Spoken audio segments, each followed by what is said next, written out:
اعوذ باللہ من الشیطان الرجیم بسم اللہ الرحمن الرحیم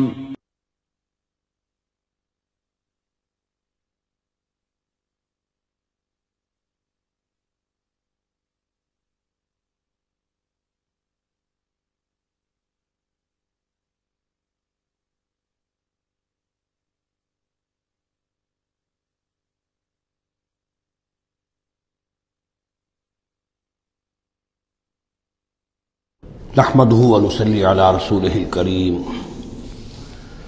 اما بعد فاعوذ بالله من الشيطان الرجيم بسم الله الرحمن الرحيم ولقد اخذنا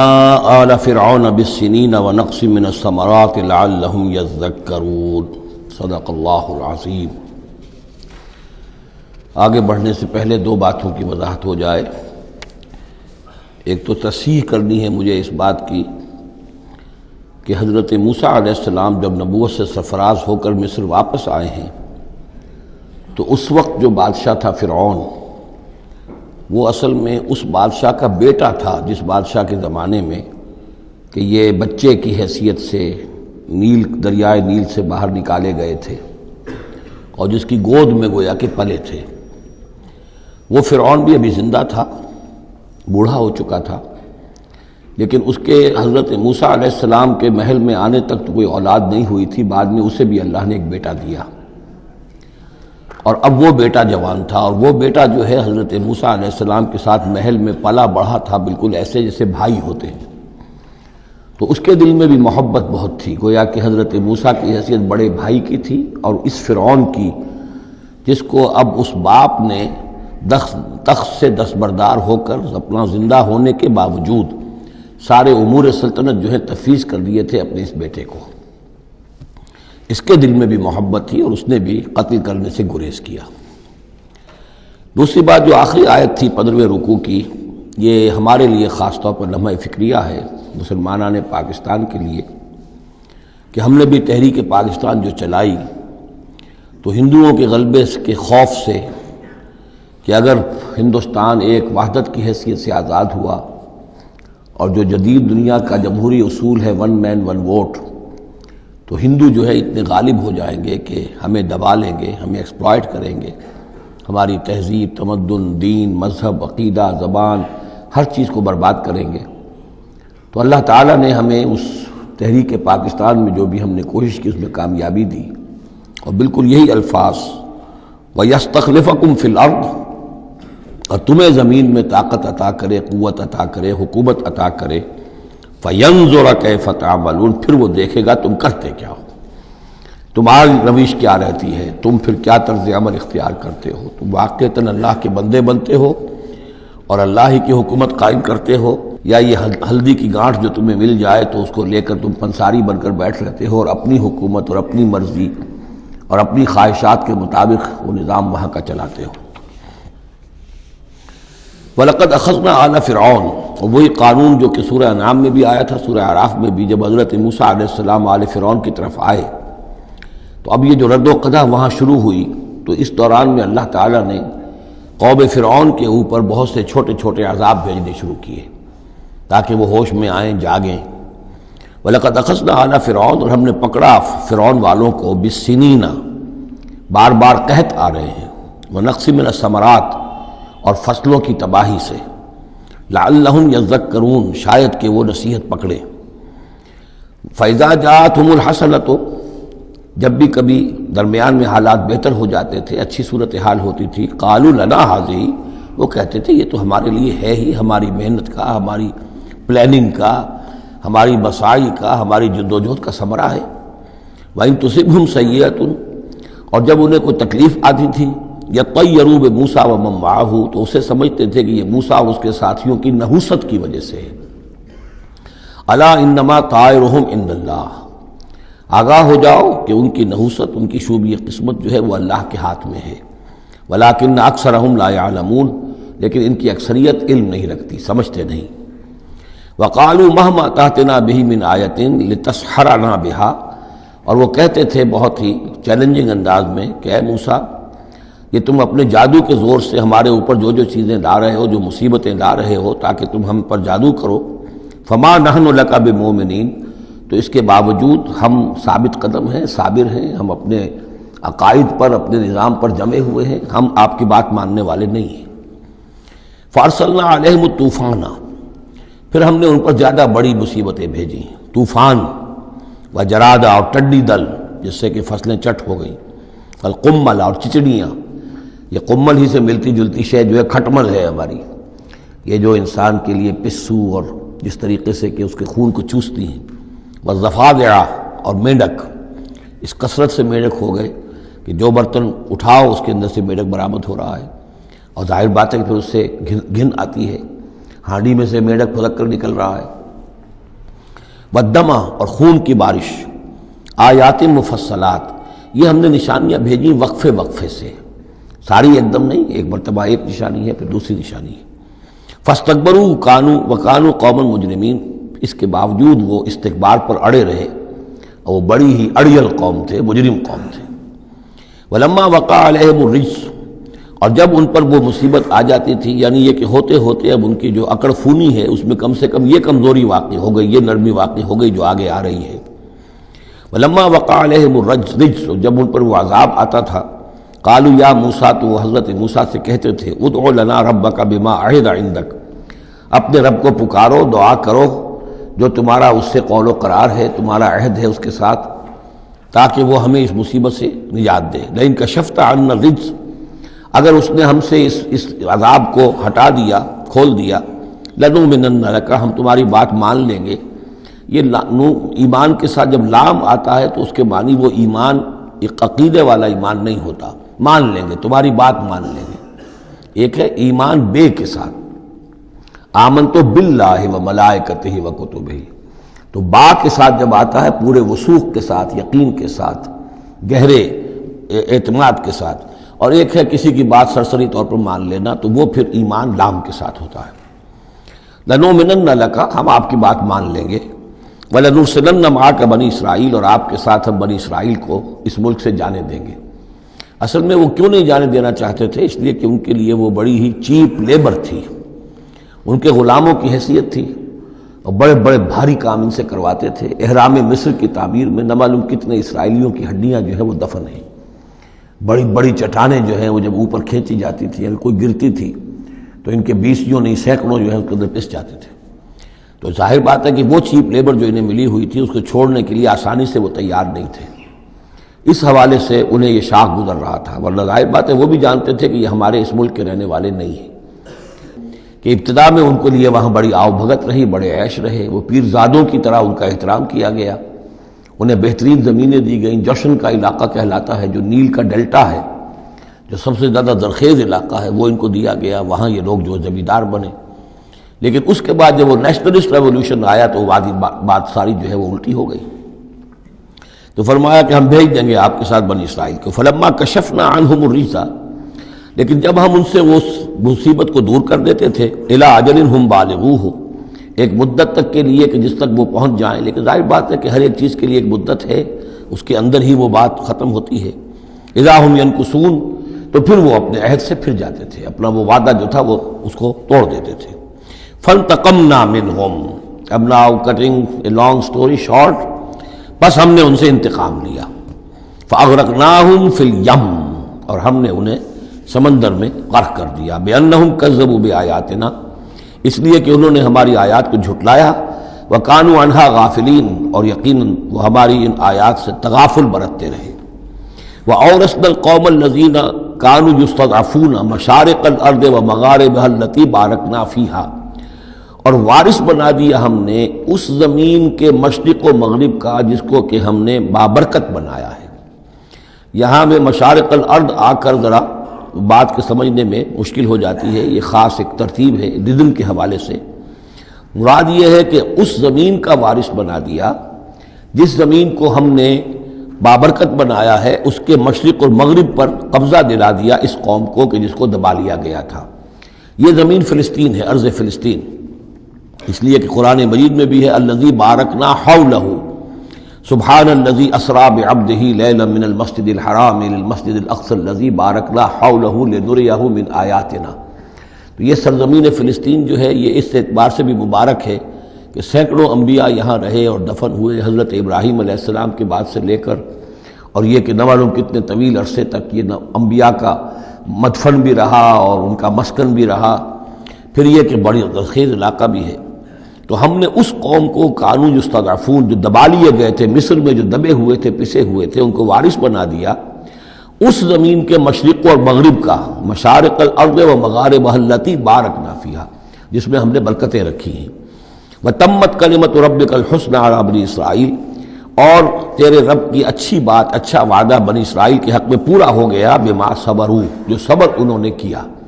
یعنی جو بھی سختیاں آئیں حضرت موسیٰ علیہ السلام کے ساتھ، جو بھی لوگ ان میں سے ایمان لائے تھے، انہوں نے واقعتاً ثابت قدمی دکھائی، اور یہ کہ اس صبر کی وجہ سے اللہ تعالیٰ کا وعدہ ان پر پورا ہوا۔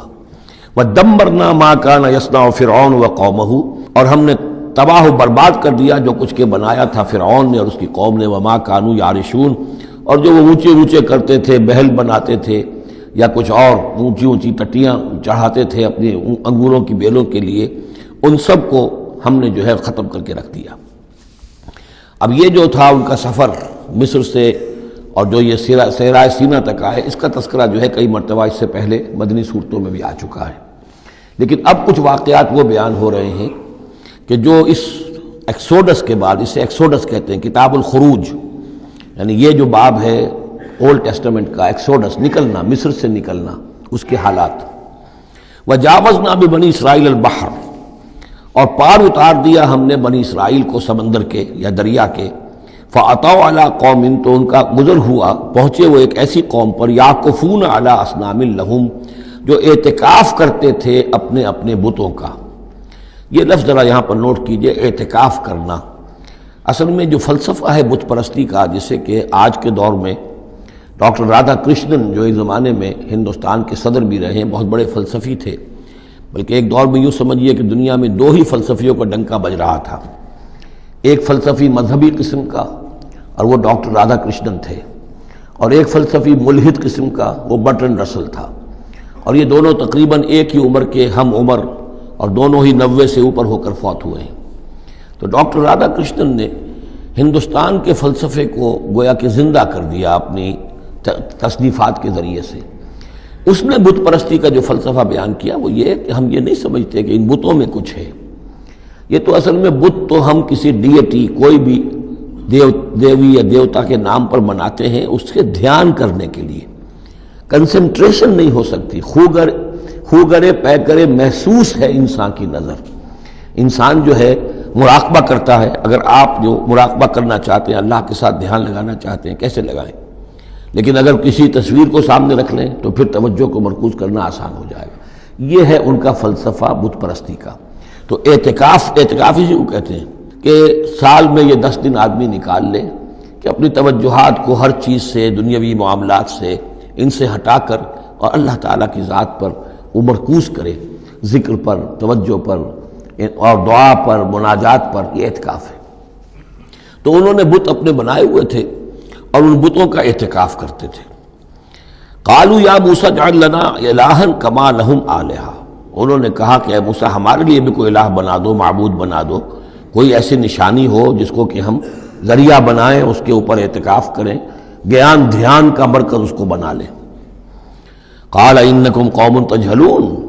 حضرت موسیٰ نے فرمایا کہ تم جہل کا ارتکاب کر رہے ہو، کیا بات کہہ رہے ہو؟ ان ہؤلاء متبر ما هم فیہ، یہ لوگ جس چیز میں ہیں یہ تو ہلاک ہونے والے ہیں، برباد ہونے والے ہیں۔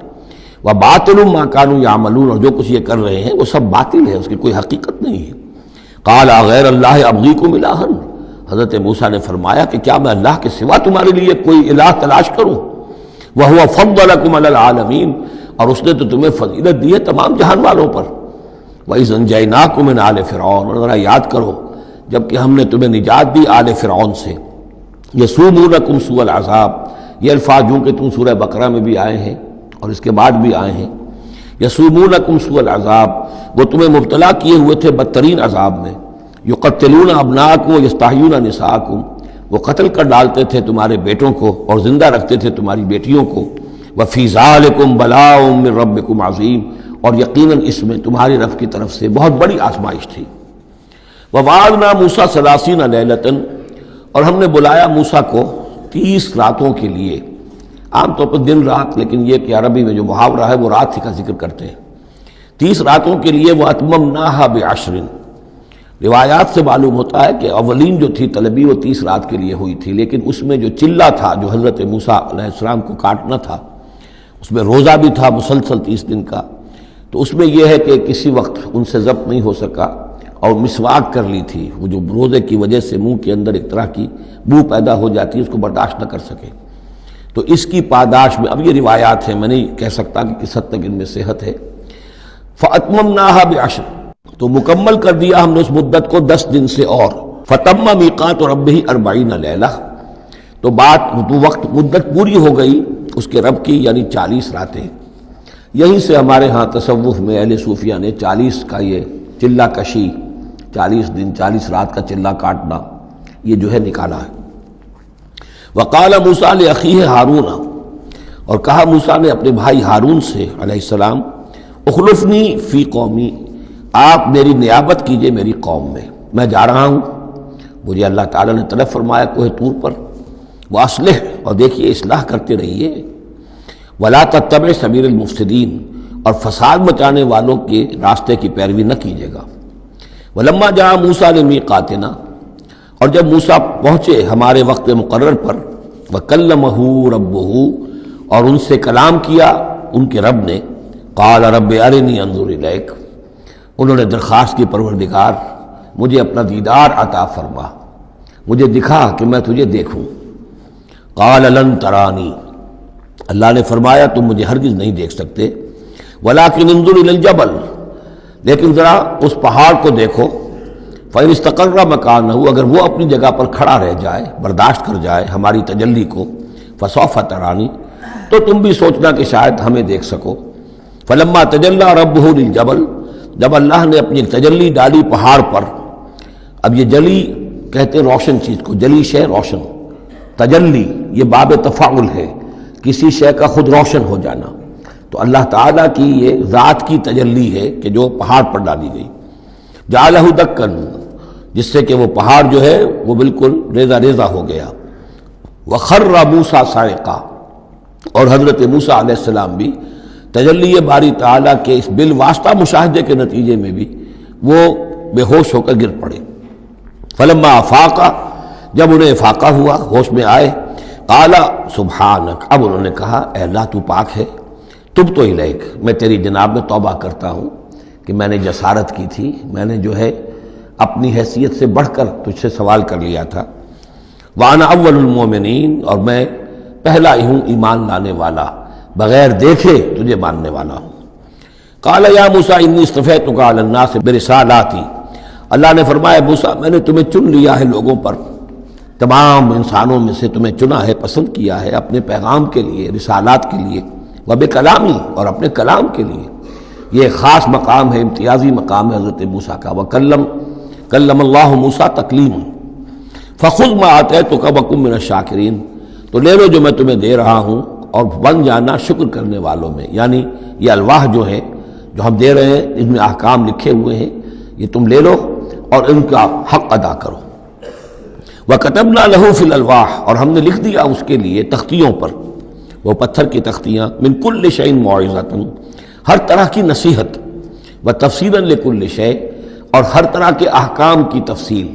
یعنی جو بنیادی احکام ہیں، موٹے موٹے احکام ہیں، یوں سمجھیے کہ وہ در حقیقت ایک طرح سے ڈینجر سگنلز ہیں۔ اگر آپ کسی پہاڑی راستے پر جا رہے ہو تو جگہ جگہ آپ کو نشانات ملتے ہیں کہ ذرا یہاں بچ کے گزرنا، تو شریعت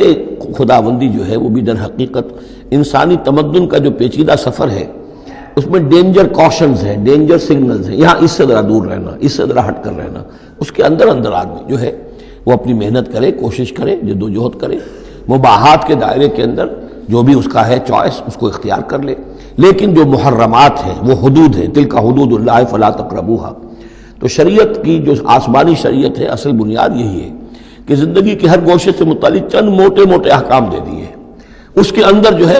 وہ کھلا چھوڑ دیا انسان کو کہ اب اس کے اندر اپنی سمجھ سے، اپنے اجتہاد سے، اپنی کوشش سے، اپنی عقل کو بروئے کار لا کر کام کرو۔ وَكَتَبْنَا لَهُ فِي الْأَلْوَاحِ مِنْ كُلِّ شَيْءٍ مَوْعِظَةً وَتَفْصِيلًا لِكُلِّ شَيْءٍ فَخُذْهَا بِقُوَّةٍ، تو اے موسیٰ اس کو تھام لو مضبوطی کے ساتھ، وَأَمُرْ قَوْمَكَ، اور اپنی قوم کو بھی حکم دو، يَأْخُذُوا بِأَحْسَنِهَا، کہ وہ اسے پکڑیں، اس کو تھامیں اس کی بہترین صورت کے اندر۔ اس کے مراد کیا ہے کہ ہر معاملے کے اندر درجے ہوتے ہیں۔ آپ کو ایک چیز بتائی جا رہی ہے، اس میں ایک درجہ اونچا ہے، ایک اس سے کمتر ہے، آپ اونچے سے اونچے درجے کی طرف آنے کی کوشش کیجیے۔ یہی بات جو ہے مسلمانوں سے بھی پھر کہی گئی ہے، آخری پاروں میں ہم دیکھیں گے چل کر کہ وہ لوگ کہ جو کلام کو سنتے ہیں، یستمعون القول فیتبعون احسنہ، وہ کلام کو سنتے ہیں پھر جو اس کی بہترین بات ہوتی ہے اس کو اختیار کرتے ہیں۔ ایک یہ ہوتا ہے آدمی سوچتا ہے کچھ اور کمی والی بات ہو جائے، ڈھیل ہو جائے، رعایت ہو جائے، چلیے پاس مارکس مجھے مل جائیں، مجھے فرسٹ ڈویژن نہیں چاہیے، مجھے سیکنڈ ڈویژن نہیں چاہیے، ڈسٹنکشن نہیں چاہیے، پاس ہی ہو جاؤں۔ لیکن یہ معاملہ دین میں نہیں ہونا چاہیے، یہ معاملہ دنیا میں کرو، دین میں اچھے سے اچھا، اعلی سے اعلیٰ، جیسا کہ ہم پڑھ چکے ہیں سورہ مائدہ کے اندر، اذا متقوا وآمنوا وعملوا الصالحات ثم اتقوا وآمنوا ثم اتقوا واحسنوا واللہ یحب المحسنین۔ ہے جستجو کہ خوب سے ہے خوب تر کہاں، کیوں نہیں بہتر سے بہتر کی طرف جاتے؟ جتنا آج وقت لگا رہے ہو دین کے لیے اس سے زیادہ لگاؤ کل، اور پرسوں اس سے آگے تمہارا قدم پڑنا چاہیے، نہ یہ کہ آدمی جو ہے وہ پیچھے کی طرف دیکھے۔ وَأَمُرْ قَوْمَكَ يَأْخُذُوا بِأَحْسَنِهَا، اس کا جو بہترین رخ ہے اس کو اختیار کریں۔ سَأُرِيكُمْ دَارَ الْفَاسِقِينَ، ان قریب میں تمہیں وہ گھر دکھا دوں گا جو اس وقت فاسقوں کے قبضے میں ہے۔ یعنی یہاں جو کچھ ہوا ہے، کوہ طور جو ہے وہ سمجھ لیجئے کہ وہ سینائی پیننسلا کا جو ساؤدرن ٹپ ہے وہاں پر ہے تقریباً کوہ طور۔ تو گویا کہ خلیج سویز کو کراس کیا، یا کہیں سے کسی جھیل کو کراس کر کے مصر سے آئے سینائی پیننسلا میں، پھر یہ کہ خلیج سویز کے ساتھ ساتھ ہو کر ساؤدرن ٹپ تک پہنچ گیا پورا قافلہ، یہاں پڑاؤ رہا ان کا طویل عرصے تک، اور یہیں پر پھر حضرت موسیٰ علیہ السلام طلب کیے گئے کوہ طور پر، وہاں سے اب واپس آ گئے۔ اب ان سے کہا گیا کہ آگے بڑھو، اور خلیج عقبہ کے ساتھ ساتھ ہو کر داہنی جو ہے کھاڑی جو ہے ریڈ سی کی، اس سے آگے بڑھو اور فلسطین میں جا کے اب تمہیں جنگ کرنی ہے۔ تمہارا وہ ملک جو ہے جو تم چھوڑ کر آئے تھے تقریباً یوں سمجھیے کہ 700-800 برس پہلے یا اس کے آس پاس، اب اس کے اوپر قبضہ ہے مشرکوں کا، کافروں کا، جاہلوں کا۔ اب اس اپنی سرزمین کو ان سے آزاد کرانے کے لیے اب تمہیں جہاد کرنا ہے، وہ جس کا ذکر ہم سورہ مائدہ میں پڑھا ہے، تو اس کا یہاں پر تذکرہ ہو رہا ہے۔ سَأُرِيكُمْ دَارَ الْفَاسِقِينَ، یعنی وہ فلسطین تک اب میں تمہیں لے جاؤں گا اور تمہیں دکھا دوں گا وہ جگہ جو تمہارا اصل مسکن ہے، اور اس کے لیے یہ ہے کہ تمہیں اب ان فاسقوں کو وہاں سے نکالنا ہوگا۔ سأصرف عن آیات الذین یتکبرون فی الارض بغیر الحق، میں پھیر دوں گا اپنی آیات سے ان لوگوں کے رخ کو جو زمین میں ناحق تکبر کرتے ہیں۔ یعنی یہ خود اللہ تعالیٰ فرما رہے ہیں جن کے اندر تکبر ہے میں خود ان کا رخ پھیر دیتا ہوں، وہ ہماری آیات کو دیکھتے ہی نہیں، سمجھتے ہی نہیں،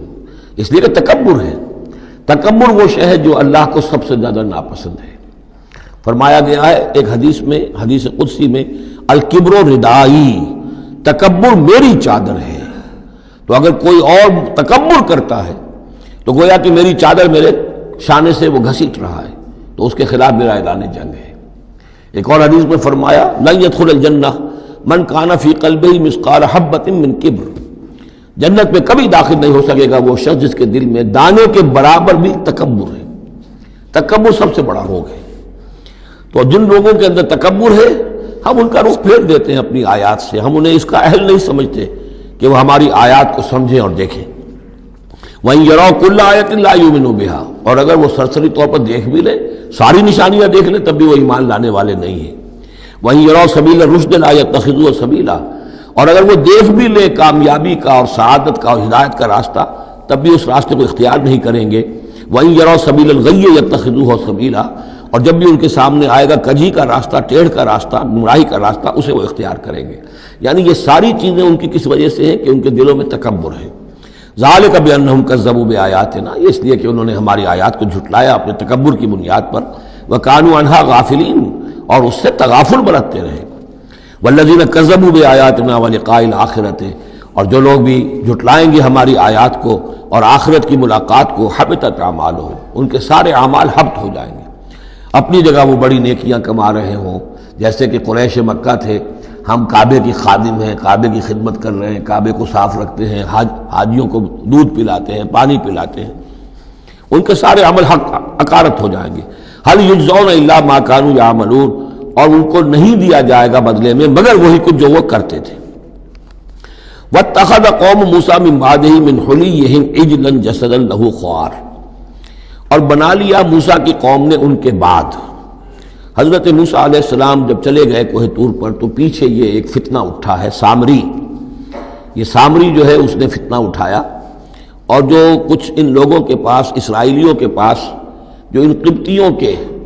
زیورات بہت سے رکھے ہوئے تھے امانتاً، وہ بھی جانتے تھے کہ یہ قوم، یہ چونکہ ابراہیم کی نسل میں سے ہیں تو یہ امانت دار ہیں، جب یہ وہاں سے چلے تو وہ سارے جو ہیں وہ زیورات بھی وہ لے کر آ گئے تھے اپنے دشمنوں کے، ان زیورات کو لے کر اس نے گلایا، آگ میں تبایا، گلایا، اور اس سے ایک بچھڑے کی شکل بنائی،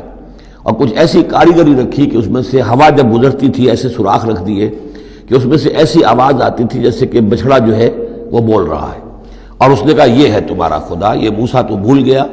موسیٰ کو مغالطہ ہو گیا، وہ کہاں گیا ہے، کس خدا سے ملنے گیا، خدا تو یہ ہے۔ اور اس میں بھی ایک اور بات دوسری جگہ پر آ جائے گی، یہاں تو نہیں ہے، کہ حضرت موسیٰ علیہ السلام اصل میں اپنے اشتیاق اور محبت اور شوق اور جذبے کی وجہ سے قبل از وقت چلے گئے تھے، جو وقت معین تھا کوہ طور پر آنے کا اس سے پہلے۔ تو اللہ نے جواب طلبی کی تھی، ما عجلک عن قومک یا موسیٰ،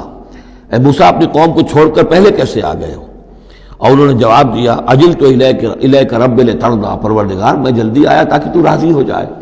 تو میرا شوق دیکھ، میرا اشتیاق دیکھ، تیری محبت، تجھ سے گفتگو اور کلام کی جو میرے اندر شوق ہے اس کی وجہ سے آیا ہوں۔ تو گویا کہ وہ تو شاباش کی توقع رکھتے تھے، یہاں ڈانٹ پڑ گئی، ما عجلک عن قومک یا موسیٰ قال عجلت الیک رب لترضیٰ، لیکن اللہ نے فرمایا فإنا فتنا قومک من بعدک، تمہاری اس عجلت کی وجہ سے ہم تمہاری قوم کو تمہارے بعد فتنے میں ڈال چکے ہیں۔ تو جلدی خیر کے لیے بھی نہیں کرنی چاہیے، خیر کے کام کو بھی عین وقت پر سہج پکے سو میٹھا ہو۔ تو اضلهم سامری نے انہیں گمراہ کر دیا ہے، وہ تذکرہ ہو رہا ہے۔ من حلیہم، زیوروں سے، عجلاً جسداً، ایک بدن سا بنایا، بچھڑے کا سا، لہو خوار، جس میں گائے کی سی آواز آتی تھی۔ الم یروا انہ لا یکلمہم، کیا انہوں نے یہ نہیں غور کیا کہ وہ نہ ان سے بات کر سکتا ہے، وہ گدھے کی سی یا گھوڑے کی سی یا بچھڑے کی سی آواز سے تو کوئی بات نہیں بنتی، ولا یہدیہم سبیلا، نہ انہیں وہ کوئی راستہ بتا سکتا ہے۔ اتخذوہ وکانوا ظالمین، انہوں نے اسی کی عبادت شروع کر دی، اسے معبود بنا لیا، اور وہ تھے بہت ظالم۔ ولما سقط فی ایدیہم ورأوا انہم قد ضلوا، اور جب ان کے ہاتھوں کے طوطے اڑ گئے، پچھتاوا ہوا، یعنی ان میں سے بھی گویا کہ 3 حصوں میں قوم تقسیم ہو گئی۔ ایک قوم، بڑا حصہ قوم کا وہ رہا جو اس گناہ میں شریک نہیں ہوا، ایک حصہ وہ تھا کہ جو کچھ دیر کے لیے شریک رہا لیکن فوراً ہوش میں آ گیا بعد میں، تیسرا حصہ وہ تھا جو حضرت موسیٰ علیہ السلام کی واپسی تک اس پر اڑا رہا، جازم رہا۔ تو یہاں اس درمیانی طبقے کا ذکر ہو رہا ہے۔ وَلَمَّا سُقِطَ فِي أَيْدِيهِمْ وَرَأَوْا أَنَّهُمْ ضَلُّوا، جب ان کے ہاتھوں کے طوطے اڑ گئے، ان کے پچھتاوا طاری ہوا، اور انہوں نے سوچا ہم تو گمراہ ہو گئے، یہ ہم کیا کر بیٹھے۔ قَالُوا لَئِن لَّمْ يَرْحَمْنَا رَبُّنَا، انہوں نے کہا کہ اگر ہمارے رب نے ہم پر رحم نہ فرمایا، وَيَغْفِرْ لَنَا، اور اگر ہمیں بخش نہ دیا، لَنَكُونَنَّ مِنَ الْخَاسِرِينَ، تو ہم تو ہو جائیں گے بہت خسارے والوں میں سے۔ وَلَمَّا رَجَعَ مُوسَىٰ إِلَىٰ قَوْمِهِ غَضْبَانَ أَسِفًا، تو جب موسیٰ لوٹے اپنی قوم کے پاس، غضبان آصفا، غضبان یہ فعلان کے وزن پر، رحمان کے وزن پر، نہایت غضبناک۔ حضرت موسیٰ علیہ السلام کا مزاج بھی جلالی تھا، پھر یہ کہ اتنی بڑی گمراہی، اور یہ اللہ تعالیٰ نے کوہ طور ہی پر بتا دیا تھا کہ تمہاری قوم پیچھے فتنے میں پڑ چکی ہے اور وہ گمراہ ہو چکی ہے۔ فَإِنَّا فَتَنَّا قَوْمَكَ مِن بَعْدِكَ وَأَضَلَّهُ السَّامِرِي، تو وہاں سے آئے ہی ہیں تو غضبناک تھے، غضبان آصفا، نہایت افسوس میں بھی اور سخت غضبناک۔ قال بئس ما خلفتمونی من بعدی، یہ خطاب حضرت ہارون سے بھی ہو سکتا ہے اور اپنی پوری قوم سے بھی ہو سکتا ہے۔ بری ہے میری نیابت جو تم نے کی ہے میرے بعد، عاجلتم امر ربکم، تم نے اپنے رب کے معاملے کے اندر جلدی کی، میرا انتظار کرتے، اگر اس نے کچھ بنا ہی دیا تھا، کوئی شوبدہ دکھایا تھا، میرے آنے تک انتظار کر لیتے، میں تمہیں بتاتا اس کی حقیقت کیا ہے۔ وَأَلْقَى الْأَلْوَاحَ، اور انہوں نے وہ جو تختیاں لے کر آئے تھے کوہ طور سے تورات والی، وہ تو ایک طرف ڈال دی. وَأَخَذَ بِرَأْسِ أَخِيهِ يَجُرُّهُ إِلَيْهِ، اور غضبناک ہو کر اپنے بھائی حضرت ہارون علیہ السلام کا سر کے بال پکڑ لیے اور اپنی طرف کھینچا غصے میں. یہ تم نے کیا کیا؟ میرے پیچھے یہ میں تمہیں خلیفہ بنا کر گیا تھا. قال ابن امہ، انہوں نے کہا اے میرے ماں جائے، اے میرے ماں کے بیٹے، ان القوم استضعفونی، قوم نے مجھے دبا لیا تھا، مجھے بے بس کر دیا تھا. وقادوا یقتلوننی، اور وہ تو میرے قتل پر آمادہ ہو گئے تھے. میں نے انہیں روکا، میں نے منع کیا، لیکن وہ اس درجے اس معاملے کے اندر آگے بڑھ گئے تھے. قادوا یقتلوننی، وہ تو مجھے قتل کرنے پر آمادہ تھے. فلا تشمت بی الاعداء، تو دیکھیں اب مجھ پر آپ دشمنوں کو ہنسنے کا موقع نہ دیں. ایک تو آپ کے پیچھے انہوں نے مجھے دبایا، میری توہین کی، مجھے قتل کرنے تک پر آمادہ ہو گئے. اب وہ دیکھیں گے کہ موسیٰ بھی آئے ہیں تو میرے بال آپ پکڑ کر کھینچ رہے ہیں اور میری توہین کر رہے ہیں، تو اس پر تو دشمن اور ہنسے گا. فلا تشمت بی الاعداء، شماتت اعداء یہ ہمارے ہاں پھر اردو زبان میں محاورہ ہے. ولا تجعلنی مع القوم الظالمین، اور مجھے ان ظالموں کے ساتھ نہ کر دیجئے، میں ان کے ساتھ نہیں ہوں، نہ میں نے ان کے ساتھ اتفاق کیا ہے، میں روکتا رہا، منع کرتا رہا. قال رب اغفر لی ولاخی، اب حضرت موسیٰ نے دعا کی اللہ سے، پروردگار بخش دے مجھے بھی اور میرے بھائی کو بھی. وادخلنا فی رحمتک، اور ہمیں داخل فرما اپنی رحمت میں. وانت ارحم الراحمین، اور یقیناً تو ہے تمام رحم کرنے والوں میں سب سے بڑھ کر رحم فرمانے والا. ان الذین اتخذوا العجل سینالہم غضب من ربہم، اب یہ فیصلہ انہوں نے دیا،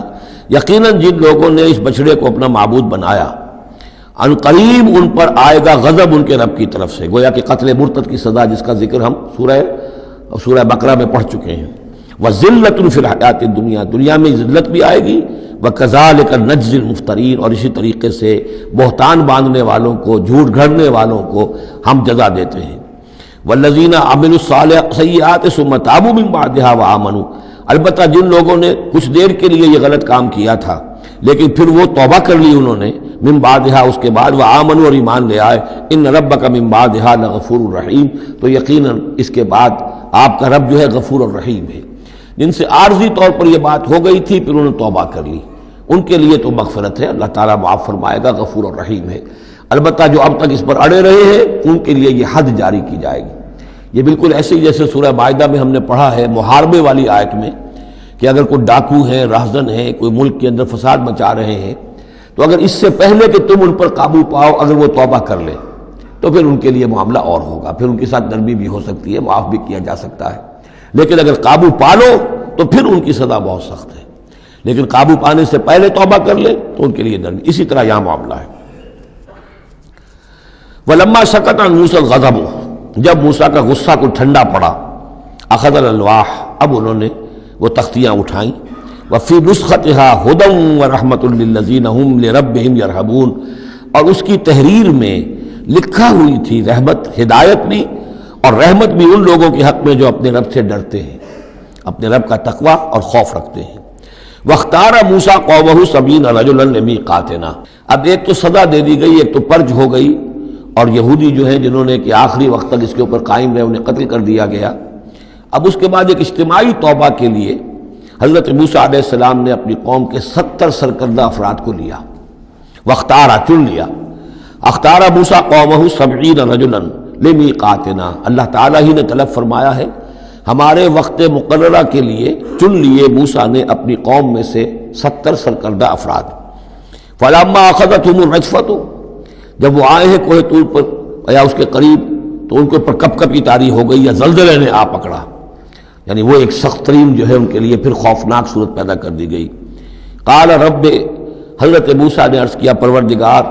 لو شئت اہلکتہم من قبل وایایا، اگر تیری مشیت یہی تھی تو اس سے پہلے ہی ہمیں بھی ہلاک کر سکتا تھا، مجھے بھی کر سکتا تھا، انہیں بھی کر سکتا تھا. خطا کار تو ہم ہیں، غلطی ہوئی ہے،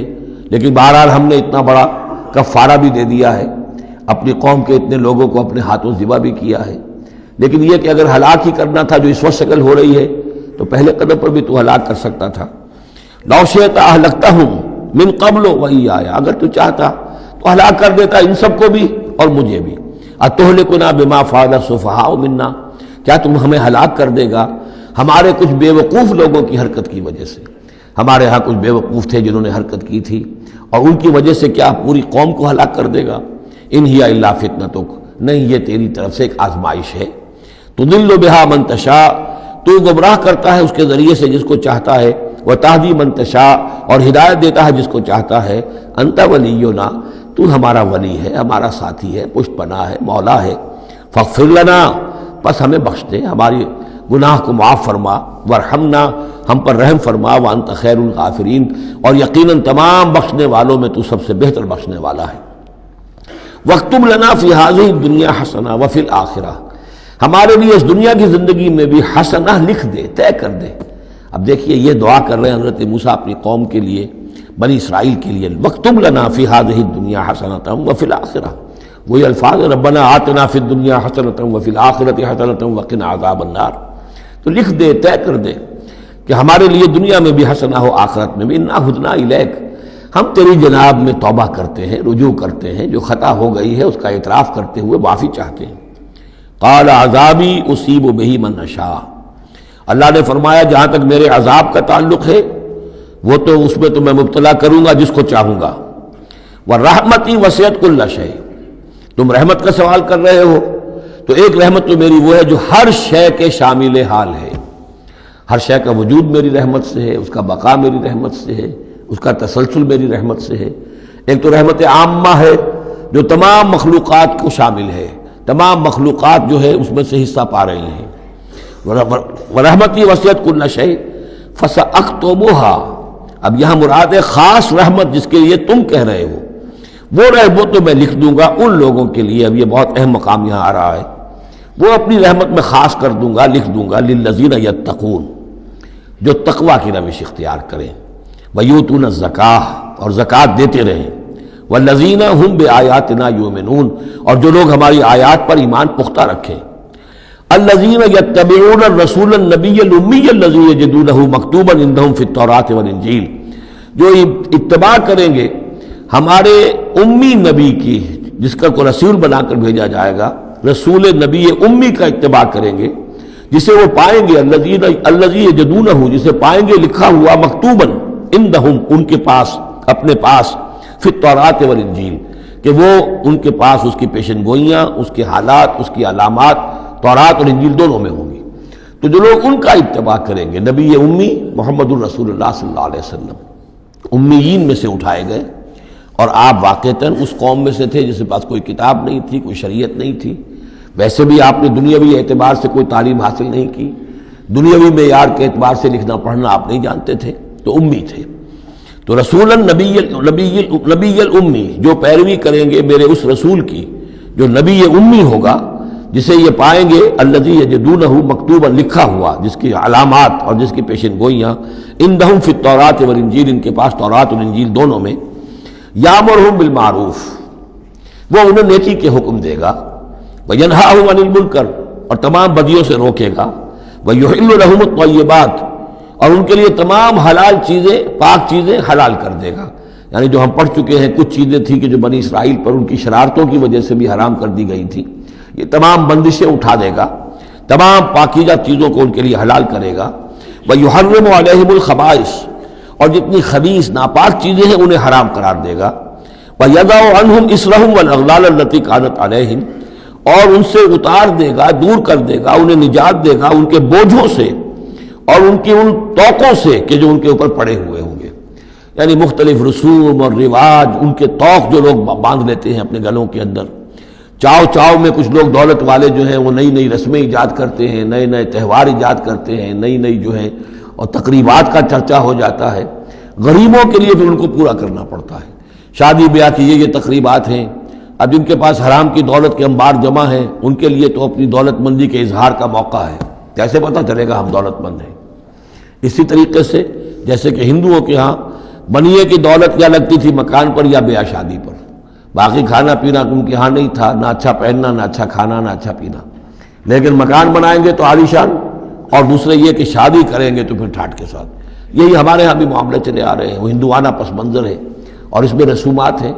اب یہ امیروں کے لیے تو چونچلے ہیں، غریبوں کے لیے یہ اسر اور اغلال ہیں۔ اسر وہ بوجھ کو جن کو لے کے چل نہ سکے، نتیجہ کیا نکلتا ہے؟ بچیاں بیٹھی ہوئی ہیں، ہاتھ پیلے نہیں ہو سکتے، شادی نہیں ہو سکتی، نہ نومن تیل ہو، نہ رادہ ناچے، نہ سارے تقاضے پورے ہوں، نہ شادی ہو سکے۔ تو یہ جو اسر اور اغلال لوگوں نے، پھر یہ کہ جو سوشل ایولیوشن کہہ لیجئے یا جو بھی اس کے اندر تنزل ہوا ہے، جس کے نتیجے میں لوگوں کے اوپر طرح طرح کی قیدیں آ گئی ہیں، کہیں جو ہے وہ جاگیرداری نظام آ گیا ہے، اس کی قید ہے، کہیں بادشاہت ہے، امپیریلزم ہے، اس کی قید ہے، کہیں سرمایہ دار نظام ہے، اس کا تشدد ہے۔ تو محمد جب آئیں گے، یہ اللہ تعالیٰ فرما رہے ہیں، تو ان تمام قیدوں سے نجات دلائیں گے، ان تمام بوجھوں سے نوع انسانی کو نجات دیں گے، عدل اور قسط کا نظام قائم کریں گے۔ تو وہ چاہے رسومات کی شکل میں ہو، اور چاہے یہ کہ ایک نظام ظالمانہ ایکسپلائٹیٹو اگر نظام ہے، ریپریسو نظام ہے، تو اس کو ہٹا کر فالذین آمنوا بہ۔ اب یہ جو الفاظ آ رہے ہیں اس آیت مبارکہ کے، یہ بہت اہم ہے، اس پر میرا ایک پورا کتابچہ موجود ہے کہ جس کا عنوان ہے نبی اکرم صلی اللہ علیہ وسلم سے ہمارے تعلق کی بنیادیں۔ فالذین آمنوا بہ، گنتی کر لیجئے، تو جو لوگ ان پر ایمان لائیں گے، پہلی شرط ہے ایمان، وعزروہ، اور ان کا ادب کریں گے، ونصروہ، اور اس کی مدد کریں گے، واتبعوا النور الذی انزل معہ، اور اس نور کی پیروی کریں گے جو ان کے ساتھ نازل کیا جائے گا۔ اولئک هم المفلحون، یہی لوگ ہوں گے فلاح پانے والے۔ اللہم ربنا اجعلنا منہم۔ اب یہاں تھوڑی سی وضاحت کر لیجئے، فالذین آمنوا بہ، وہ لوگ جو اس پر ایمان لائیں گے۔ ایمان کے دو تقاضے سمجھ لیجئے، ایک تقاضا اطاعت، لا یؤمن احدکم حتی یکون ہواہ طبعا لما جئت بہ، تم میں سے کسی شخص کا مجھ پر ایمان نہیں ہے جب تک کہ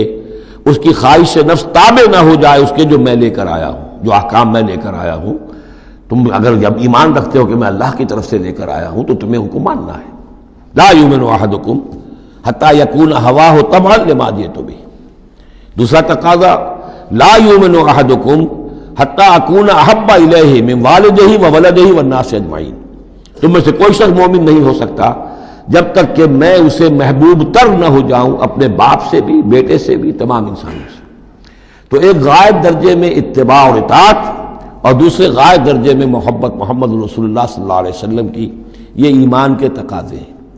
اب اس کا نتیجہ خود بخود نکلے گا، پھر آپ کی تعظیم ہوگی، عظمت ہوگی، آپ کا نام جہاں سنیں گے، درود آپ پڑھیں گے، یہ ساری چیزیں جو ہیں، اور یہ کہ جہاں آپ کا کوئی قول آپ کو سنایا جائے فوراً زبان بند ہو جانی چاہیے۔ پھر یہ نہیں کہ اپنی عقل جو ہے آدمی لڑا رہا ہے، ہاں اس کی تحقیق ہو سکتی ہے کہ واقعتاً یہ حضور نے فرمایا یا نہیں فرمایا، یہ حدیث ضعیف ہے، مضبوط ہے، کیسی ہے، لیکن اس وقت خاموش ہونا ضروری ہے۔ جب کسی نے کہا یہ حدیث ہے، ہو سکتا ہے کہ حدیث صحیح ہو اور حضور کی طرف اس کی نسبت جو ہے وہ صحیح ہو، مضبوط ہو، لہذا فوری طور پر اپنی زبان بند کر دینا یہ ادب کا تقاضا ہے۔ تو وعزروہ ہو ونصروہ ہو، اور مدد کرے۔ مدد کس کام میں؟ حضور نے ذاتی تو اپنی کوئی امپائر بلڈ نہیں کی، نہ آپ نے اپنے لیے کوئی جاگیر بنائی، نہ کوئی جائیداد بنائی، کس کام کے لیے؟ نصرت چاہیے تھی اللہ کے دین کے لیے، اس کے غلبے کی جد و جہد، اس کے لیے بھیجے گئے محمد صلی اللہ علیہ وسلم۔ هو الذی ارسل رسولہ بالہدی ودین الحق لیظہرہ علی الدین کلہ، اور اس کے لیے پکار ہے من انصاری اللہ، یہ میرا فرض منصبی ہے، اللہ کا دین مجھے غالب کرنا ہے، یہ میری ذمہ داری ہے۔ کون ہے جو میرا ہاتھ بٹھائے، میرا مددگار بنے؟ تو یہ میدان اب بھی کھلا ہوا ہے۔ دین پہلے غالب ہوا تھا، پھر مغلوب ہو گیا، اور اب تو مغلوب ہے۔ پوری دنیا میں کہیں بھی ہم ایک انچ زمین نہیں دکھا سکتے جہاں کہہ سکے دنیا سے، نوع انسانی سے کہ اور دیکھو یہاں یہ اصل دین موجود ہے بتمام و کمال۔ تو وہ مشن جو ہے محمد رسول اللہ صلی اللہ علیہ وسلم کا، وہ اب بھی زندہ ہے، لہذا اس کی مدد کرنی ہے۔ واتبعوا النور الذی انزل معہ، اور اس مشن کی تکمیل میں جو راستہ ہے، جو طریقہ اللہ نے بتایا ہے، وہ اس قرآن کے ذریعے سے ہے۔ تذکیر قرآن سے، تبلیغ قرآن کی، انذار قرآن سے، تبشیر قرآن سے، تعلیم قرآن کی، یتلو علیہم آیاتہ ویعلمہم الکتاب والحکمۃ ویزکیہم، اس کے ذریعے سے لوگوں کو کھینچو، لوگوں کو نکالو گندگیوں میں سے اور اندھیروں میں سے، لوگوں کے اندر ایمان کی شمع روشن کرو، پھر انہیں منظم کرو، جمع کرو، پھر باطل سے ٹکراؤ۔ فالذین آمنوا بہ وعزروہ ونصروہ واتبعوا النور الذی انزل معہ، تو جو لوگ ان پر ایمان لائیں گے اور ان کی تعظیم کریں گے اور ان کی مدد کریں گے اور اس نور کی پیروی کریں گے جو ان کے ساتھ نازل کیا جائے گا، یعنی قرآن مجید حضور کے ساتھ یہ نازل کیا گیا، بھیجا گیا۔ اولئک هم المفلحون، یہی لوگ ہوں گے فلاح پانے والے۔ اللہم ربنا اجعلنا منہم۔ قل یا ایھا الناس، اب ظاہر بات ہے کہ وہ لمبی بات کو اب یہاں پہ ختم کرتے ہوئے کہ اب حضور صلی اللہ علیہ وسلم تشریف لے آئے، اب یہی بات اس کے حوالے سے اب آپ سے کہا جا رہا ہے کہ اے نبی، جو خبر دی تھی اس وقت ہم نے موسیٰ کو،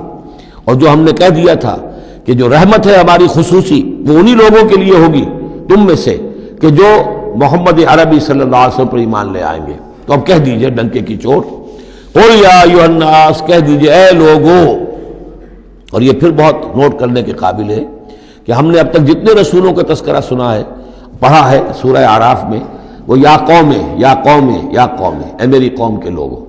لیکن محمد رسول اللہ کی امتیازی شان یہ ہے کہ یہ قوم کی طرف مبعوث نہیں ہوئے، صرف پوری نوع انسانی کی طرف، جیسے سورہ بقرہ کے تیسرے رکوع کی پہلی آیت میں نے حوالہ دیا تھا، یا ایھا الناس اعبدوا ربکم الذی خلقکم والذین من قبلکم لعلکم تتقون۔ تو یہ آفاقی رسالت ہے، عالمی رسالت ہے، انسانی سطح پر ہے۔ قل یا ایھا الناس انی رسول اللہ الیکم جمیعا، میں اللہ کا رسول ہوں تمہاری طرف، سب کی طرف۔ الذی لہ ملک السماوات والارض، یہ بات 5 مرتبہ قرآن میں کہی گئی ہے مختلف الفاظ میں کہ حضور کی بعثت پوری نوع انسانی کے لیے ہے، جس میں سب سے نمایاں آیت وہ ہے وما ارسلناک الا کافۃ للناس بشیرا ونذیرا، ہم نے نہیں بھیجا ہے محمد آپ کو مگر پوری نوع انسانی کے لیے بشیر اور نذیر بنا کر۔ باقی یہ کہ اور مختلف اسالیب میں 4 مرتبہ اور یہ بات آئی ہے کہ آپ کی بعثت جو ہے کسی خاص قوم، کسی خاص ملک، کسی خاص رنگ اور نسل کے لوگوں، کسی خاص قبیلے کی طرف نہیں ہے، بلکہ پوری نوع انسانی کی طرف ہے۔ قل یا ایھا الناس انی رسول اللہ الیکم جمیعا الذی لہ ملک السماوات والارض، میں اس اللہ کا رسول ہوں جس کے لیے آسمان اور زمین کی بادشاہی ہے، لا الہ الا ہوا، اس کے سوا کوئی معبود نہیں، یحیی و یمیت، وہی زندہ رکھتا ہے اور وہی موت وارد کرتا ہے۔ فآمنوا باللہ، تو ایمان لاؤ اللہ پر، ورسولہ النبی الامی الذی، اور اس کے اس رسول پر جو نبی امی ہے، اور جو یؤمن باللہ وکلماتہ، جو ایمان رکھتا ہے اللہ پر اور اس کے کلام پر، اس کے کلمات پر، اس کی باتوں پر، واتبعوہ، اور اس کی پیروی کرو، لعلکم تہتدون، تاکہ تم ہدایت پاؤ۔ یہ گویا کہ اعلان عام ہوا محمد رسول اللہ صلی اللہ علیہ وسلم کا کہ وہ جو بات اللہ تعالیٰ نے حضرت موسیٰ سے کہی تھی، یہ اس کے مطابق میری بعثت ہوئی ہے۔ اور اب گویا کہ جیسا کہ میں نے آپ کو بتایا تھا، یہ تمہید ہے، تیاری ہو رہی ہے، چونکہ مدینے کی طرف سفر کرنا ہے، یہ صورت پہلے نازل ہو گئی ہے تاکہ وہ ذہن تیار ہو جائے اس کے لیے کہ اب یہود کے 3 بڑے بڑے قبیلے وہاں پر آباد ہیں، ان سے براہ راست مسابقہ پیش آئے گا۔ ابھی تک براہ راست خطاب یہود سے نہیں ہوا، یا بنی اسرائیل سے کوئی خطاب نہیں، گفتگو ہو رہی ہے محمد رسول اللہ سے یا اہل مکہ سے یا حضور کی وساطت سے مسلمانوں سے، لیکن یہ کہ وہ باتیں ساری وہ آ رہی ہیں کہ جن کا اب محل جو ہے واضح ہو جائے گا ہجرت کے بعد۔ وَمِن قوم موسیٰ أُمَّةٌ يَهْدُونَ بِالْحَقِّ وَبِهِ يَعْدِلُونَ، اور موسیٰ کی قوم میں یقیناً کچھ لوگ ایسے تھے، امتن ایسے لوگ تھے کہ جو حق کی ہدایت دیتے تھے۔ یعنی یہ تو نہیں ہو سکتا اتنے جلیل القدر پیغمبر کے کوئی بھی ساتھی نہ ہو، حواری نہ ہو، یا بڑی اکثریت ان کی جو ہے ناہنجاروں پر رہی مشتمل، لیکن بہرحال ان کے ساتھ ایک جماعت ان کے حواریین کی، ان کے ساتھیوں کی۔ وَمِن قوم موسیٰ أُمَّةٌ يَهْدُونَ بِالْحَقِّ وَبِهِ يَعْدِلُونَ، ایسی قوم ان کے اندر رہی ہے، قوم موسیٰ میں سے ایسی لوگ، ایسی جماعت جو حق ہی کی ہدایت بھی دیتے تھے اور حق ہی کے ساتھ فیصلے بھی کرتے تھے، عدل بھی کرتے تھے۔ وَقَطَّعْنَاهُمْ اثْنَتَيْ عَشْرَةَ أَسْبَاطًا أُمَمًا، اور ہم نے انہیں علیحدہ علیحدہ کر دیا 12 بڑی بڑی قبیلوں کی جماعت میں، اسباط امما، بار جماعتیں بن گئیں، علیحدہ علیحدہ ان کی امتیں بن گئیں، علیحدہ قبیلے بن گئے، کیونکہ یہ 12 بیٹے تھے حضرت یعقوب علیہ السلام کے، اور ان میں سے ہر ایک سے ایک قبیلہ چلا ہے۔ تو ابھی وہ انسان کا جو تمدنی ارتقاء جو ہے ابھی قبائلی دور میں تھا، لہذا اس قبائلی نظام ہی کو اللہ تعالیٰ نے ان کے لیے باقی رکھا۔ چنانچہ پانی بھی جب دیا تو 12 چشمے، تاکہ ہر قبیلے کا چشمہ علیحدہ ہو اور یہ آپس میں لڑیں جھگڑے نہیں۔ ہر قبیلے کا کوئی اپنا سردار ہے، اس کا اپنا ایک نظام ہے، کوئی نزاع ہو گیا ہے تو وہ آپس میں اس کو حل کر سکتے ہیں، لیکن اگر بین القبائل معاملہ ہو جائے تو پھر اس کو حل کرنا جو ہے مشکل ہو جائے گا۔ وَأَوْحَيْنَا إِلَىٰ مُوسَىٰ إِذِ اسْتَسْقَاهُ قَوْمُهُ، اور ہم نے وحی کی موسیٰ کی طرف جب کہ پانی طلب کیا ان سے اس کی قوم نے، أَنِ اضْرِب بِعَصَاكَ الْحَجَرَ، کہ اپنے اسی عصا سے، اپنی لاٹھی سے ضرب لگائیے چٹان پر۔ فَانبَجَسَتْ مِنْهُ اثْنَتَا عَشْرَةَ عَيْنًا، تو اس میں سے 12 چشمے پھوٹ بہے. یہ بات ہم پڑھ چکے ہیں سورہ بقرہ میں. قد علم کل اناس مشربہم، ہر قبیلے نے، ہر قوم نے پہچان لیا، معین کر لیا اپنے مشرب کو. مشرب یہ بھی اس میں ظرف ہے، پینے کی جگہ، اپنا گھاٹ معین ہو گیا. یہ چشمہ ہمارا، یہ چشمہ ان کا، یہ چشمہ ان کا ہے، یہ بنی لاوی کا ہے، یہ فلاں کا ہے، بنی یہودا کا ہے. وَظَلَّلْنَا عَلَيْهِمُ الْغَمَامَ، اور ہم نے ان کے اوپر سائبان ابر کا طاری کر دیا تاکہ دھوپ سے بچیں. وَأَنزَلْنَا عَلَيْهِمُ الْمَنَّ وَالسَّلْوَىٰ، اور ہم نے ان پر من اور سلوہ کے ذریعے انہیں خوراک ہم پہنچائی، اتارا ان پر ہم نے من اور سلوہ. کلوا من طیبات ما رزقناکم، کھاؤ ان پاکیزہ چیزوں میں سے کہ جو ہم نے تمہیں رزق میں دی ہیں. وما ظلمونا، اور انہوں نے کوئی ہم پر ظلم نہیں کیا. ہم پر کیا ظلم کر سکتے تھے، ہمارا کیا بگاڑ سکتے تھے. وما ظلمونا، انہوں نے ہمارا کیا بگاڑا، ہمارا کیا بگاڑ لیں گے. ایک حدیث قدسی میں آتا ہے کہ میرے بندو، اگر تم سب کے سب اولین اور آخرین اور انس اور جن سب بدترین جیسے ہو سکتا ہے تم میں سے کوئی شخص ویسے بن جاؤ تب بھی میرے خزانے میں کوئی کمی نہیں آئے گی. اور تم سب کے سب اولکم و آخرکم و انسکم و جنکم سب کے سب مل جاؤ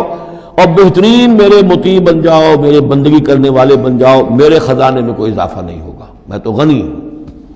تو وما ظلمونا، انہوں نے ہم پر ہمارا کچھ نہیں بگاڑا. ولکن کانوا انفسہم یظلمون، لیکن وہ خود اپنی ہی جانوں پر ظلم کرتے رہے. وَإِذْ قِيلَ لَهُمُ اسْكُنُوا هَٰذِهِ الْقَرْيَةَ، اور یاد کرو جب ان سے کہا گیا تھا کہ آباد ہو جاؤ اس بستی میں. یہ جیریکو، اریحا، پہلا شہر فلسطین کا کہ جو یوشع ابن نون، جوشوا، ان کی سرکردگی میں جب بنی اسرائیل نے قتال کیا ہے پھر تو یہ پہلا شہر فتح ہوا. جب ان سے کہا گیا کہ اب اس میں تم رہ سکتے ہو، بس جاؤ. وَكُلُوا مِنْهَا حَيْثُ شِئْتُمْ، اور اس میں سے جو بھی چاہو، جہاں سے بھی چاہو تم کھاؤ. وَقُولُوا حِطَّةٌ، اور دیکھو استغفار کرتے رہو، کہتے رہو اے اللہ ہمارے گناہ جھاڑ دے، ہماری کوتاہیاں، ہماری جو بھی کوئی کمیاں رہ گئی ہیں ان کو پورا کر دے. وَادْخُلُوا الْبَابَ سُجَّدًا، اور جب داخل ہو شہر کے دروازے میں تو سر جھکا کر داخل ہو، تمہاری گردنیں اکڑی ہوئی نہ ہو. نغفر لکم خطیئاتکم، ہم تمہاری جو بھی خطائیں ہیں وہ بخش دیں گے، جو بھی غلطیاں ہوئی ہیں، فروغ گزاشتیں ہوئی ہیں، ان سب سے درگزر فرمائیں گے. سنزید المحسنین، اور نہ صرف یہ کہ وہ خطائیں معاف کر دیں گے، جو ان میں سے محسن ہوں گے تم میں سے انہیں تو اب اور دیں گے، ان کے درجات بلند کریں گے، ان کو اور اونچے سے اونچے مراتب عطا کریں گے. فبدل الذین ظلموا منہم قولا غیر الذی قیل لہم، تو بدل دیا ان میں سے جو ظالم تھے، گناہ گار تھے، ایک ایسی بات کو کہ جو ان سے کہی گئی تھی اس کی بجائے. یعنی وہ کہا گیا تھا حطتن حطتن حنطتن حنطتن، ہمیں گیہوں چاہیے، گیہوں چاہیے. فارسلنا علیہم رجزا من السماء، تو ان پر ہم نے آسمان سے ایک عذاب بھیج دیا. جن لوگوں نے وہ غلط حرکت کی تھی ان پر پلیگ آئی، بما کانوا یظلمون، بسبب ان کے اس ظلم کے جو انہوں نے اپنے آپ پر کیا تھا. واسألہم عن القریۃ التی کانت حاضرۃ البحر، اور ذرا ان سے سوال کیجئے اس بستی کے بارے میں کہ جو ساحل سمندر پر تھی، حاضرۃ البحر، سمندر کے کنارے پر تھی. یہ اب اصحاب سبت کا واقعہ آ رہا ہے. اس یادونا، اور عام طور پر خیال یہ کہ جو ایلات کی بندرگاہ ہے یہاں پر یہ واقعہ ہوا تھا. اب بھی وہ ایلات کی بندرگاہ ہے. 1967 میں جو جنگ ہوئی تھی عرب اور اسرائیل جنگ، اس میں اصل میں اسی ایلات کی بندرگاہ کا گھیراؤ کر لیا تھا صدر ناصر صاحب نے، بلاکیڈ آف دی ایلات پورٹ، اور اس کے نتیجے میں پھر بڑا زبردست جو ہے حملہ کیا اچانک جو ہے اسرائیل نے. اور یہ کہ صحرائے سینا بھی مصر سے ہتھیا لیا تھا، گولان ہائٹس جو ہے وہ سیریا سے اس نے فتح کر لیے، اور پورا مغربی کنارہ جو اردن کا جو ہے اتنا بڑا علاقہ، زرخیز ترین علاقہ جو ہے فلسطین کا، وہ اردن سے اس نے ہتھیا لیا تھا، جس میں سے صرف سینائی پیننسلا بھی واپس کیا گیا ہے. اور یہ جو مغربی کنارے پر ان کی کوئی ایک آٹونومس سی چھوٹی سی ریاست قائم کرنے کی کوششیں ہو رہی ہیں. باقی یہ کہ گولان ہائٹس پر ابھی کوئی معاملہ نہیں ہوا. تو وہیں پر اسی ایلات بندرگاہ پر یہ واقعہ ہوا ہے، وہیں پر یہ کوئی قوم مچھیروں کی آباد تھی. واسألہم عن القریۃ التی کانت حاضرۃ البحر، وہ سمندر کے کنارے آباد تھی. اذ یعدون فی السبت، جبکہ وہ سبت کے قانون میں حد سے تجاوز کرنے لگے. اذ تأتیہم حیتانہم یوم سبتہم شرعا، جبکہ آتی تھیں ان کی مچھلیاں ان کے پاس یوم سبتہم، جس دن کہ ان کا سبت ہوتا تھا، شرعا، شرع جیسے کہ نیزہ کو چلاتا ہے. یعنی یہ کہ کبھی اگر آپ نے کماڑی میں کھڑے ہو کر دیکھا ہو تو کبھی کبھی ایسا ہوتا ہے کہ کوئی مچھلی جو ہے وہ چھلانگ مار کے اوپر آتی ہے پھر اندر چلی جاتی ہے۔ اب ظاہر بات ہے کہ یہ اٹکیلیاں کرتی تھی مچھلیاں، اللہ تعالیٰ نے سکس سینس دے رکھی ہے، حیوانات کو بھی ہے، انہیں پتہ چل گیا تھا ہفتے کا ایک دن ایسا ہے کہ ہمیں کوئی ہاتھ نہیں لگاتا۔ اب وہ آ رہی ہیں، اٹکیلیاں کر رہی ہیں، چھلانگیں لگا رہی ہیں، یہ کھڑے ہوئے ہاتھ بندھے ہوئے ہیں، اس لیے کہ سبت ہے، ہفتے کا دن ہے، پکڑ تو نہیں سکتے، تو شرعاً آتے تھے جسے نیزے چل رہے ہوں۔ وَيَوْمَ لَا يَسْبِتُونَ لَا يَأْتِيهِمْ، جس دن سبت نہیں ہوتا تھا یعنی باقی 6 دن وہ دور کہیں گہرے پانی میں چلی جاتی تھی، اور گہرے پانی میں جا کے مچھلیوں کا پکڑنا جو ہے اس وقت تک تو انسان کے پاس آلات نہیں تھے۔ كَذَلِكَ نَبْلُوهُمْ بِمَا كَانُوا يَفْسُقُونَ، اس طرح ہم نے انہیں آزمایا تھا، ایک بڑی آزمائش میں ڈال دیا کہ دیکھیں یہ کتنے ثابت قدم رہتے ہیں، شریعت کے حکم پر قائم رہتے ہیں اور فاقہ برداشت کر لیتے ہیں، یا یہ کہ شریعت کے ساتھ کوئی استہزاء کرتے ہیں، تمسخر کرتے ہیں۔ وَإِذْ قَالَتْ أُمَّةٌ مِّنْهُمْ، یہاں بھی نوٹ کر لیجئے کہ جیسے وہاں معاملہ ہوا 3 حصوں میں یہ قوم تقسیم ہو گئی۔ ایک حصہ وہ تھا کہ جس نے اس گناہ میں حصہ نہیں لیا اور وہ منع بھی کرتا رہا کہ مت کرو، دیکھو نہیں منکر کا فریضہ سر انجام دیتا رہا، یہ اللہ تعالیٰ کا۔ وہ کرتے کیا تھے؟ ہفتے کے روز گئے، گڑھے کھودے اور سمندر کا پانی اس میں لے آئے ساحل کے ساتھ گڑھے کھود کر، تو اس کے ساتھ مچھلیاں بھی آ گئیں، واپسی کا راستہ کر دیا بند، مچھلی کو ہاتھ نہیں لگایا، ہفتے کو اتوار کو جا کے مچھلی پکڑ لی، تو فائدہ کیا ہوا؟ اصل میں ہفتے کا قانون تو یہ تھا کہ ہفتے کا دن تم لگاؤ اللہ کی یاد میں، ذکر میں، عبادت میں، تورات پڑھو، پڑھاؤ، سیکھو، سکھاؤ۔ 6 دن تم کام کرو دنیا کا، اپنی معاش کا، 7واں دن تم فارغ رکھو اللہ کے لیے، دین کے لیے۔ لیکن جب وہ گڑھے کھودنے میں دن صرف ہو گیا تو چاہے مچھلی پکڑی یا نہیں پکڑی، تو جو اصل روح تھی اس حکم کی وہ تو ختم ہو گئی۔ تو یہ ہے کہ جس میں انہوں نے استہزاء کیا، گویا کہ شریعت کا مذاق اڑایا۔ اب ایک تو وہ تھے کہ جنہوں نے نہ تو اس جرم میں حصہ لیا اور وہ منع بھی کرتے رہے، ایک وہ تھے کہ جو حصہ تو نہیں لیا جرم میں لیکن منع نہیں کرتے تھے، خاموش رہتے تھے، تیسرے وہ تھے کہ جو جرم کے اندر باقاعدہ جری ہو کر وہ حصہ لے رہے تھے۔ تو اب جو لوگ منع کر رہے تھے ان سے انہوں نے کہا جو منع نہیں کر رہے تھے، جو خود بھی نہیں کر رہے تھے لیکن منع بھی نہیں کر رہے تھے، اذ قالت امۃ، جب کہا اس درمیانی طبقے نے، منہم، ان میں سے، لما تعظون قوما اللہ مہلکہم، کیوں واعظ کر رہے ہو ان لوگوں کو، کیوں اپنے آپ کو ہلکان کرتے ہو کہہ کہہ کہ تم، اور نہی عن المنکر کا فریضہ سر انجام دے دے کے تھک گئے ہو، یہ قوم اب ماننے والی نہیں ہے، اللہ ان کو ہلاک کر کے رہے گا۔ لما تعظون قوما اللہ مہلکہم او معذبہم عذابا شدیدا، یا انہیں پھر عذاب دے گا بہت سخت عذاب۔ قالو، اب یہ جواب کن کی طرف سے ہے؟ جو خود بھی بچے ہوئے تھے گناہ سے، روک بھی رہے تھے اپنی امکانی حد تک کہ خدا کے لیے باز آ جاؤ، یہ شریعت کا استہزاء نہ کرو، مذاق نہ اڑاؤ۔ قالوا معذرۃ الی ربکم، انہوں نے کہا کم سے کم اپنے رب کے ہاں ہم عذر تو پیش کر سکیں گے کہ اے پروردگار، ہم آخری وقت تک انہیں روکتے رہے، ہم نہیں عن المنکر کا فرض سر انجام دیتے رہے، ہم نے اپنی بات نہیں چھوڑی، ہم نہ صرف یہ کہ اس گناہ سے خود بچے رہے بلکہ ان گناہ گاروں کو بھی روکتے رہے۔ وَلَعَلَّهُمْ يَتَّقُونَ، اور یہ اس سے بھی زیادہ اہم ہے، اور کیا پتہ ہو سکتا ہے ان میں تقویٰ پیدا ہو جائے۔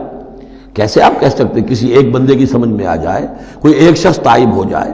تو جیسا کہ حضور کی حدیث ہے، حضرت علی سے خطاب کر کے آپ نے فرمایا، لا یہدی اللہ بک رجلا واحدا خیر لک من حمر النعم، اگر اللہ تمہارے ذریعے سے علی ایک شخص کو بھی ہدایت دے دے تو یہ تمہارے لیے سرخ اونٹوں سے بڑھ کر دولت ہے۔ تو اگر ایک بھی بچ جائے، لعلہم یتقون، فلما نسوا ما ذکروا بہ،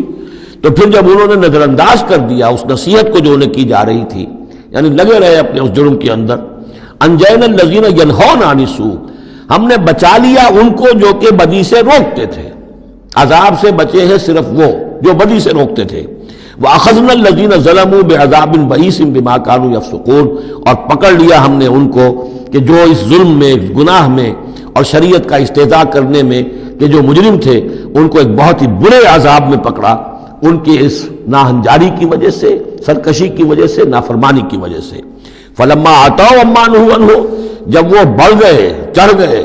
بہت ہی آگے بڑھ گئے ان چیزوں میں جن سے ان کو روکا گیا تھا، قُلْنَا لَهُمْ كُونُوا قِرَدَةً خَاسِئِينَ، تو ہم نے کہہ دیا کہ اب ہو جاؤ بندر،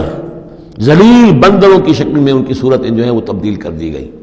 یہ ہے وہ مکمل واقعہ کہ جس کا حوالہ اس سے پہلے کئی بار آ چکا ہے۔ سب سے پہلے سورہ بقرہ میں بھی آیا تھا، اس کی تفصیل یہاں آ گئی ہے۔ بارک اللہ لی و لکم فی القرآن العظیم و نفعنی و ایاکم بالآیات و الذکر الحکیم۔